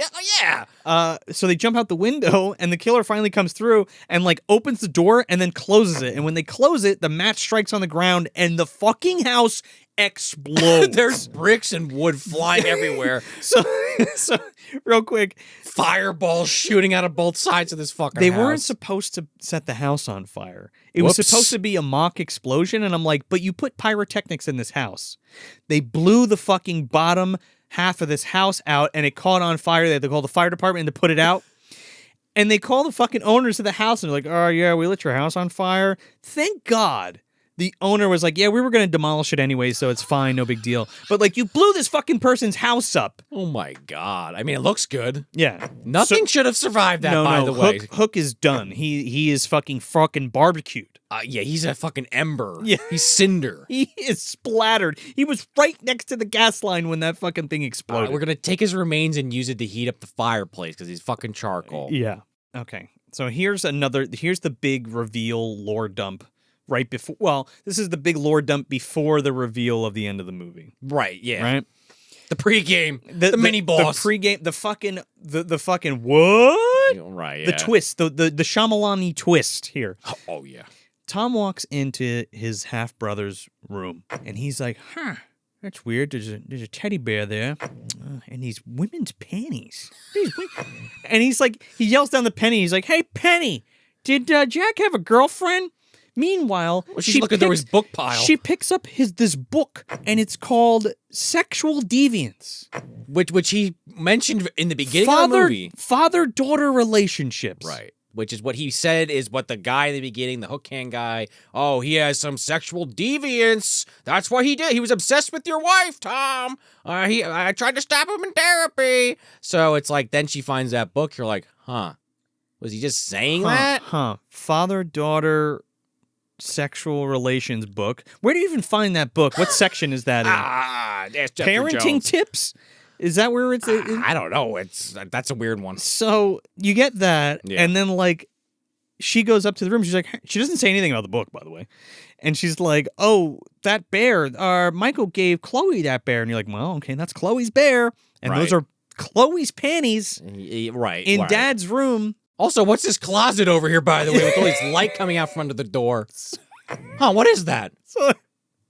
So they open it up, and it's like a shrine dedicated to Harriet, who is Tom's wife, who looks exactly like Mandy. Right, which is the same actress, which I kind of appreciate. So, yeah. This is like the Baldwin statue I used to joke about on the old episodes. Yeah. Season 2, Helga Pataki. Oh, yeah, the gum statue. Yeah, the Arnold statue. This is like, wow, crazy. Talk about crazy. It's not even the right word. You got to think of a bigger word. Now, it's never spelled out for us, but what I gather from all of these clues is that not only is the doc fucking his daughter, something's happening. He's doing it and like thinking about Harriet, and also Mandy, who looks like her mom, who is also his niece. Right. That detail that they constantly forget to remind you of, by the way. Tom, this is his brother. And his daughter. And his daughter. His dead wife. And his niece. Well, right, yeah. And Chloe's his niece. And I'm just like, this guy, no alarm bells goes off. He's like, that's my wife. It sure is. He does get a little bit more concerned when she's like, that's your daughter. He's like, that's my wife. But that's it. He never leaves it. That's it. That's all. Because then they cut, and then he's out of the movie for like 15 minutes. And then when they cut back to his next appearance, he's there at where he needs to be. Not once does he say, this sick fuck. Or like, like, oh my God, Penny, do you know what this means? It's none of that. It's just like, I guess she's fucking my niece, and that's fine, because I don't really care who fucks my niece. Right, yeah, as you saw at the diner earlier. Yeah, I'm just kind of whatever but then, about like, it. It's just like... It's not my dick. It's just like, what?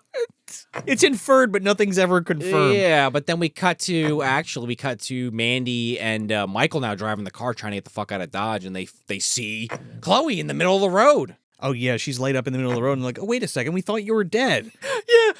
Yeah, Michael's like, who could that be? And Mandy's like, everyone we know is dead, so I don't know, Michael. I would fucking run right over this person and keep on going. We don't have any information. I just go around them, maybe. Sure, fine, I would like to hope I'd get out of the car and help. No. I'd be dead, but I'd get out of the car and help. Sean, every time you get out of the car, you die. Yeah, that might be a bit of a spoiler for what we're about to say, shocker. Yeah. But yeah, so they put her in the car, and she's like, yeah, Brad's still alive. I crawled all the way over here. He's still alive. Believe me, he's alive. He's over on Lover's Lane, TM. We gotta go finish the movie on Lover's Lane. He's still over there. Nobody else goes to this Lover's Lane. This isn't even like the guy from Killer's Clowns. He's not even over there. Oh, dude, Royal Dano's walking through the woods with Pooh Bear. I was thinking of that movie has kind of a Lover's Lane. Oh, yeah, the top of the world. Yeah. Well, the clowns are there in the woods.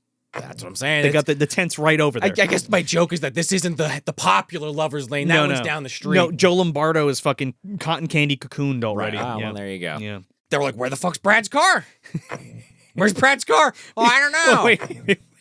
They don't see Brad's car, but you hear this phone ringing. And the Spinosaurus? I thought it was like...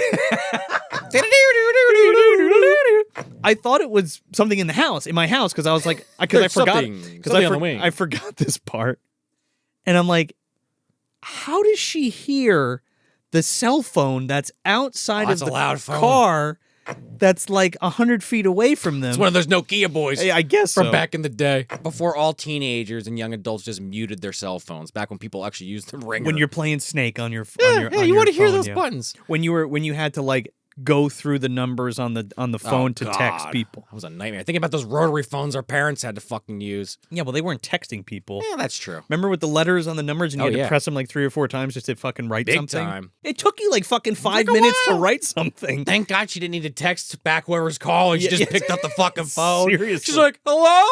Oh, Mandy? Dad? Oh my God, Dad, everybody's dead. Everybody I know, by the way. Yeah. What about me, daughter?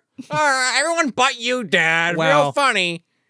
And then he's like, where are you? And then she gets fucking attacked mid-sentence. By a hook. And you're like, wait a second. Meanwhile, in the car, Michael's getting attacked by Chloe, who has a hook. Right. No one ever breaks up with me, by the way. Spoilers, I have a hook too. I have a hook. And there's another hook. There's 2. There's 2 hooks now.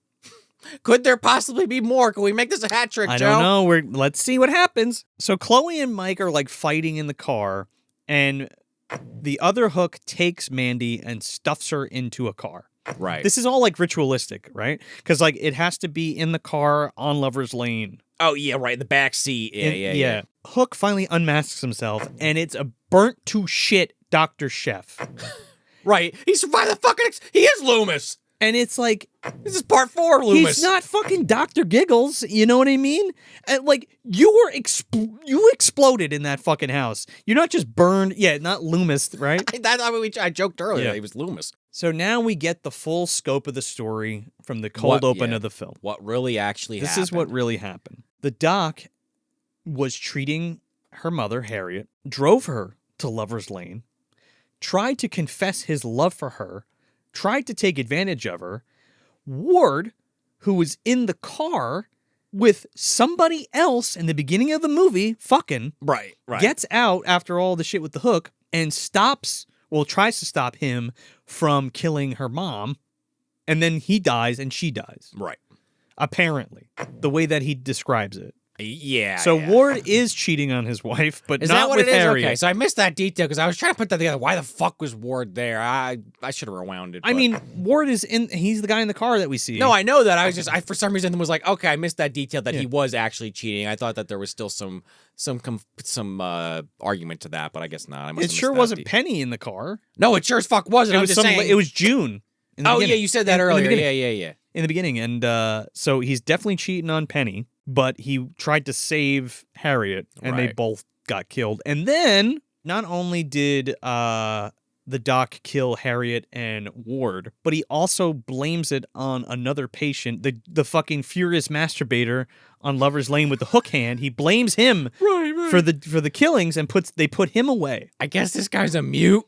He never stood up for himself. They're like, actually, it was the doctor the whole time. Like, they don't say he was lobotomized. So, like... He just has, like, a fucking eye patch and a burn mark. The punchline of this movie is that Chloe's fucking her dad, and her dad is helping her kill people on Lover's Lane, while simultaneously the doctor is trying to fuck his niece, Mandy, because she looks like her mother, who he was trying to fuck 13 years ago. Right, his brother's wife, by the way. Yes.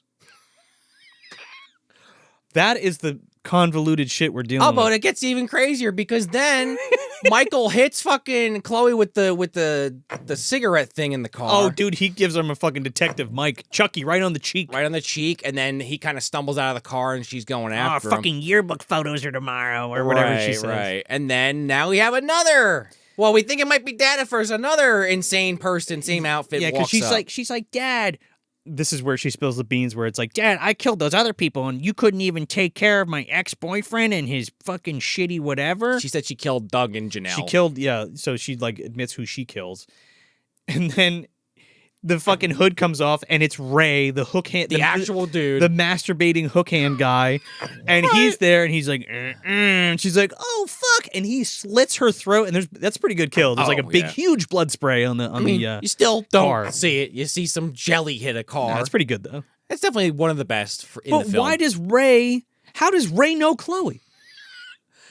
I don't know. Why isn't he going after the doctor instead of Chloe? There's a lot of again, let's go back to that grocery store scene at the gas station. Yeah. Did she know that was her father killing that person? So she just was like, hey, Dad, how's it going? I'm going to go in the back with this dude. Or was it her who killed the guy in there? Well, I don't think the movie's thinking that deeply I don't on know, it. I mean, man. I feel like if they showed it on camera, it was happening. I don't think there was some kind of dream sequence. Well, not a dream sequence, but I'm saying, like... Oh, I mean, she could have just killed the guy in the store. Yeah. What I was going to say, though, was that the dad, or was that Ray?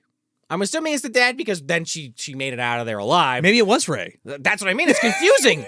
And I mean, I guess on some level that is what they're going for. They want you to think about it, and we are talking about it, so I guess success on the film's part. Ray's an anti-hero. He is, but it's also this thing where it's like, well, who did he really kill? Who did Chloe kill? Did she just kill those two people? I don't think he killed anybody. She killed Brad? I think he just had a hook hand. Well, he killed Chloe. He killed Chloe. He killed that orderly. He absolutely killed Well, them. he absolutely killed the orderly to get out, but to get revenge, right? On Chloe? I don't know what that orderly was doing to him. I guess he was like throwing gum at him or something. Oh, maybe he like wanted to masturbate to Chloe, but he didn't get the satisfaction. Maybe. Also, the guy at the gas station, where did he fit in? Was he just a victim? That's what I'm saying. That poor fuck. If it was Jack, why did that guy need to die? Like, where does he fit into the love thing? Like, it doesn't. Like, once you start picking apart the victims, It's like, the whole movie makes no sense. No, I mean, there's no really reason to kill the store clerk except to kill the cop and have no witnesses. But like, the cop makes sense at least. Yeah. the cop makes sense, so they're not tailing him or whatever. But like, body count shit. I wouldn't mind it as much if I actually saw somebody's head get fucking chopped off, but I don't, so I'm like kind of pissy about it. I'm still trying to figure out if Ray is still the hook hand killer and he's still out there. Well, we're gonna get to that in a second. Whoa. So hold that fucking thought. So Chloe is dispatched. Hold that hook. Chloe is dispatched, yeah. And fucking the doc goes crazy and starts trying to kill Mandy. Tom shows up, shoots him in the fucking leg, and shoots this guy like six times.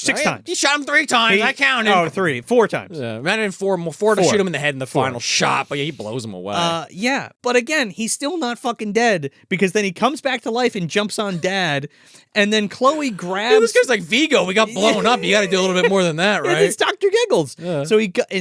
She grabs the other hook, Chloe's hook, and then stabs the doc, her uncle, in the back. They got a closet of these fucking hooks. They got one in a glass jar. They got one for the daughter, one for the original guy. They all got a hook, baby. Yeah. And then he dies. Where's Oprah? You get a hook, and you get a hook, and you get a hook. And Ray's like, I'm your original hook. Billy, what's his... Dustin Hoffman gets a hook? Oh, yeah, the guy, I Know What You Did Last Summer is actually... Oh, excuse me, the sequel, I had the hook hand, remember? The guy from Leprechaun 3 gets a hook? Yeah. Anyway, so he's dead as fuck this time, for sure. So the ambulance comes and like... They just confirm it again. So Mandy and Mike are in the back of the fucking ambulance and they're like, so Dad and Mom, did that really happen to our parents then? And they're like, yep, it sure did. If this isn't proof enough that your weird pedophile uncle who was trying to not only fuck you, but fucking my niece, which I don't care about, was the killer the whole time. Also, with his daughter. So some of the shoddiest police work of all time, especially like if we didn't even say this, but earlier when they're talking about the case, when Mom still doesn't want to believe it, he's like, there was evidence. Like, okay, does that mean semen? What does that mean? No, he was planted, I guess. He jacked off into her vagina with her. It was that note. Oh, right. Know? That's all it took. The DNA. That's all they looked at. Yeah. Oh, 1 fingerprint, case solved. Tom's promoted. It was just one of those things. 2 and 2 equals 4. You know. I don't know. It's weird. There's that body. This guy killed him. They're both dead by hook. They were fucking and sucking. Case closed. Yeah, definitely not our fault at all. We probably could have prevented some of this. Anyway, kids, you're okay to go home. Go with that officer I've never seen in my life. Dad is so nonplussed by everything. Not about the ancestral pedophilia. His dead deputy. His dead fucking deputy. His dead wife. His daughter. His dead brother. His dead brother. Niece. Nope. Doesn't give a shit. Also, Jack's house. Or somebody's house that blew up. Somebody's house blew up. Yeah, it wasn't Jack's. So that farm couple. Where's their funeral? That poor fucking... Where's their roses? Those poor fucks. Did they have to die? That poor Doberman Pinscher's head was cut off. Oh, yeah. Why did that dog die? Why would he kill his trusted dog? It's his fucking dog. Did Chloe do that? It's like, I don't know. You. This is because you made me kill that Janelle girl, Dad. Me stabbing her in the vagina. Was that a red herring? They're like, look, I'm walking this dog. Why would I kill my own dog? It's not me. I think it was, Joe. Oh, my God. There's a lot of tropes in this movie. But that's ridiculous. I don't think I've ever seen a killer kill their own pet, much less have have their own pet. I'm sure it's happened, but they're usually a little bit more portrayed more psychotically. I guess so. So that, of course, that end banger, they're like, oh, it's all over, right? Okay, police officer, I don't fucking know who that is driving this truck. Yeah, the guy I've never seen in my life. All right, take these kids home. You get out of here. Meanwhile, the fucking cup of coffee gets poured out, and the hook. Why? So like, why did he pour that cup of coffee out? He must have had. This is how. Okay, so you only see the door open. Yeah, so yeah. He's got a cup of coffee. This is the hook hand. He pours the cup of coffee out. The hand comes back in, and then I guess he reaches over himself, Right. and then closes the door with the hook hand, and then drives away. Nobody sees it. He doesn't even have like a different attachment to like be less conspicuous, like a hand maybe. But like, is it Ray? Or yeah. is it Ray the hook hand killer, or is it just somebody having a goof with the fucking hook? I do not think it's meant to be a goof. I definitely think it's like, hey, look, it's Ray, sequel No, bait. I know. I'm just being... Oh, okay. It's stupid. It's that jerk off from the beginning that was making jokes about his dead wife. Right, He's yeah. goofing around with the hook. He's going to play a prank on the kids. He's like that kid in Jaws with the fucking shark fin. he made me do it. Yeah. Nice hat, Harry. But yeah, Some bad hat. those fucking kids are basically, as far as I'm concerned, are going off to their death as they're driven away by Hook Hand Man. Or he's going to make them have sex so he can watch and jerk off. That's possible also. It could be. He's into that. He's like, do it or you get the hook. You're kind of You maybe. matey. I don't know if you're related, but you might be. I have to get the map out again. I don't think so. This is a very small town. They will be soon because I think Tom and Penny are going to get together. There So you then go, there'll be okay. steps. And help me, step bro, I'm stuck kind of thing, you know? Lovers Lane 2. Yeah, Stepchildren. Lover's Lane 2 stuck in a dryer. Yep. Oh, God. Yeah. Oh, right, yeah. The cleaning lady.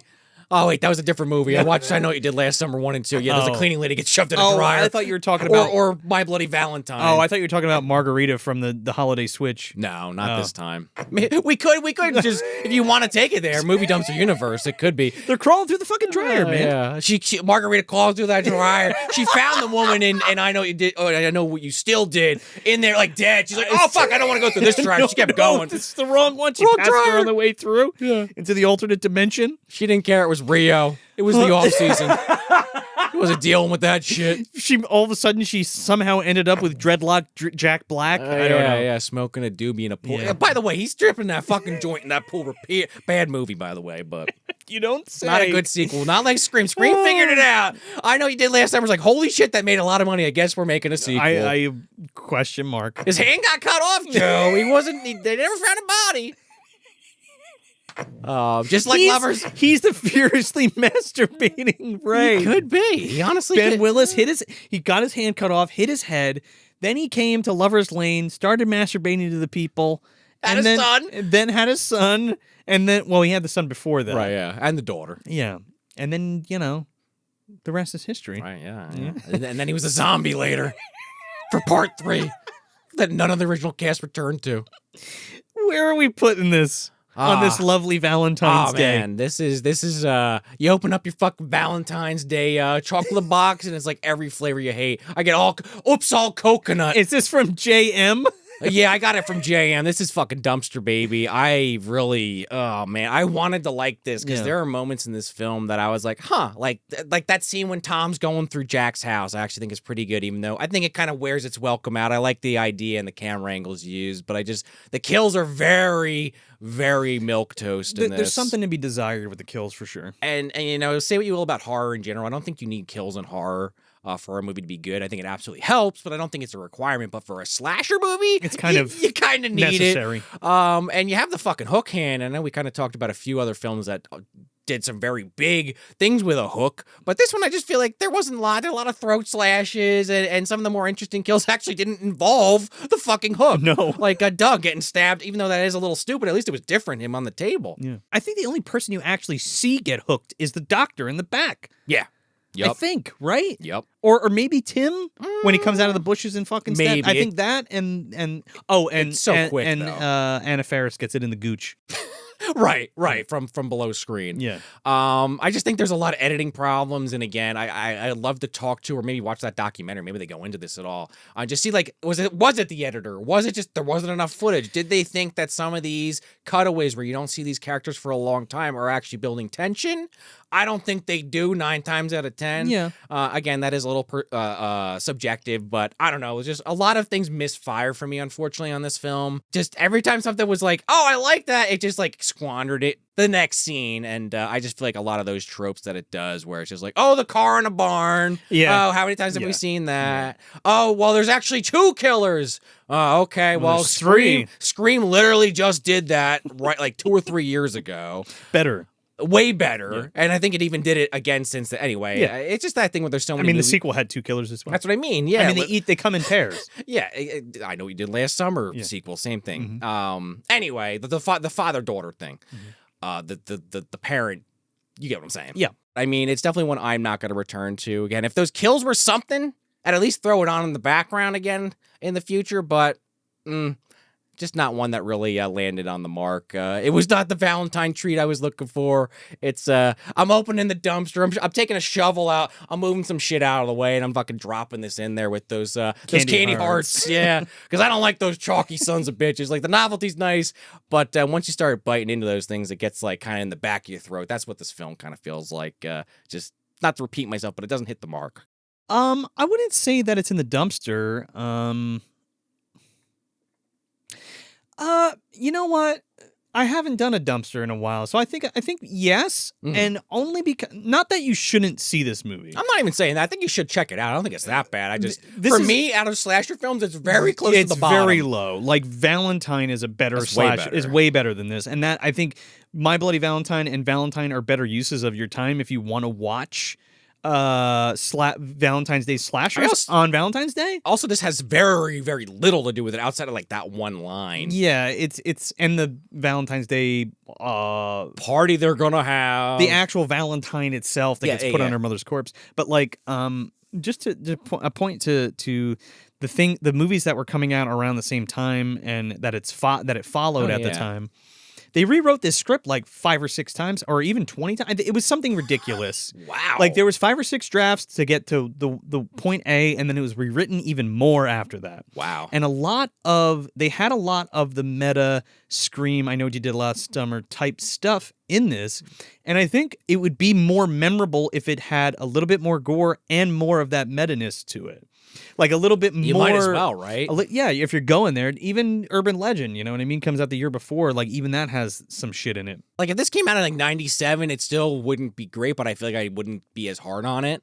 Because you've had just a few years before that, like we just said, all those other movies that kind of did this better. It's a shame. But like, you have Anna Faris in it, who obviously became known for her comedic timing. Oh, yeah. So, like, you could have put a little bit more comedy into the movie. And I see what you're saying. You know what I'm saying? So it could be a little bit more like those other movies.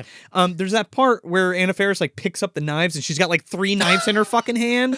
That's reminiscent of something you see in Scary Movie, honestly. Yeah. So, and she does it, like, the year after. So, like, she was channeling this movie. I think it's funny that she's in this movie, which is like I said in the beginning, the ass end of the cash-ins of the 90s, and then and then the next year we go into the parody version of all of the movies that this is trying to cash in on. So I thought that was kind of funny. In the same breath, then created a whole new era of those parody films. And then it's a totally we go into the 2000s, which went downhill eventually. But those first few years were kind of great. But we did get in 2000. We got Cherry Falls, which is like more of a thriller. But then we also got Valentine in 2001. And again, that movie's way better than this in terms of like a Valentine's Day slasher. It's a fine time. It's fun to watch because it's such a 90s movie when you watch it, down to the clothes, down to the acting, down to the music, down to everything is just time capsule. Yeah, and I think that's why my wife likes it a lot. So like, if that's your thing, you'll have a nice time. You'll have a fun time with this. You know what I mean? The Arrow Blue looks great. I mean, if you've only seen the tape can be super fucking dark, and it's hard to see a lot of shit. Arrow did a great job and cleaned it up. That came out last year. We were actually going to do this last year. Do you remember? It does sound familiar. It's just. Just since you mentioned that, it is weird to me when you look this up on YouTube for rental, or like the MGM app. It's just like, it's just the 4.3 version. I'm like, okay. Yeah, which I thought was strange because there's a full fixed remastered version on the Arrow Blu-ray. Yeah, because I watch it on the MGM app, and that's the version on there. It's kind of strange. It's a 2K scan. It's of the best you're gonna get, 35 millimeter print, so it's widescreen. You know what I mean? Like the correct aspect ratio, and it's all cleaned up. It looks good. It looks great. It sounds good too. Even though I said I was putting it at the bottom of the dumpster. Well, not at the bottom, but low on the dumpster. I would be curious to check this out. I know I just kind of said I'm never going to watch this again. Yeah. But actually, now that you said that, I'm kind of curious. What am I missing on the sides? Is there anything really? I think it's more enjoyable in the original aspect ratio than it is in 4:3. Okay. But yeah, just to come back to the dumpster comment, like, yes, it's in the dumpster, but it's very surface level. It's just, there's a lot of other movies that do this way better, and we just talked about a lot of movies that executed way better than this, especially for the time this came out. It's like a weird direct-to-video slasher that I think deserves a watch, in my opinion. Yeah. And I think that a lot of people, especially the people watching, and our fans that have listened to the show a bunch, I think a lot of those people are going to like this movie. I don't doubt that at all. I'm definitely more on the nitpicky side when it comes to this kind of stuff. Slasher is probably besides ghosts, my favorite subgenre of horror, so I'm a little bit harsher on it than some. And I love slashers too. This isn't even close to among the best, but it's not a bad watch. It's an easy watch. Yeah. It's a quick watch. And it's fine. I think it's good. It's got enough tension. It looks good enough and sounds good enough where it's enjoyable to watch the whole thing through and not be like, fuck, I got to turn this off, or it's not great. No, I mean, even if, like I said, everything I just said, I still sat through the whole thing. I wasn't like looking at my arm with a cheese grater or anything. I was like, all right, I'm good. But you look at similar things coming around at the same time that are directed video, like Bloody Murder and shit like that, and that shit is fucking atrocious. You just nailed it though, right? Yeah, you know what I mean? So this is it is a hidden gem because I think it's worth watching. So kind of mid, but also fun, and the twist is just fucking bonkers.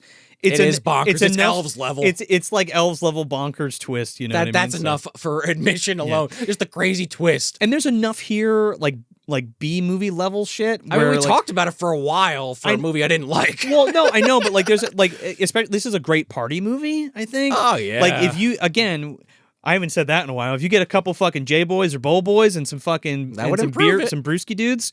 This is a good time. Get yourself some Bloody Marys for Valentine's Day. There you go, dude. But before we break those Bloody Marys out and the good prison food, the prison food that doesn't suck, Joe. I don't know about prison food, but I'm going to crack one of those Russell Stover's hearts for sure, man.